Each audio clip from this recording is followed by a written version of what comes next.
कोणी मोठी डिग्री घ्यावी लागत नाही. फक्त एकच गोष्ट आहे, तुमच्या ज्या इच्छा आहेत ना, तुमच्या भावकीमध्ये तुम्ही एकमेकांची इच्छा सोडून द्या.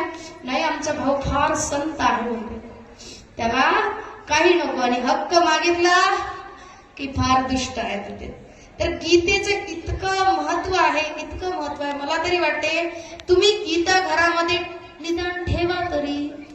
श्री प्रभुपाद सांगतात गीता हे बॉम्ब आहे, बॉम्ब जो एक दिवस फुटतो, 100% फुटते, पण ती घरात असली पाहिजे आणि तुम्ही कधीतरी त्याची पानं उलटली पाहिजे, उलटली पाहिजे.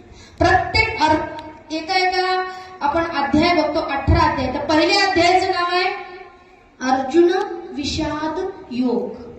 म्हणजे अर्जुन काय झालेला आहे, भ्रमित झालेला आहे. आपणही भ्रमितच आहोत. अर्जुन विषाद योग आपण क्रमाने बघत जातो, वेगळे वेगळे वेगळे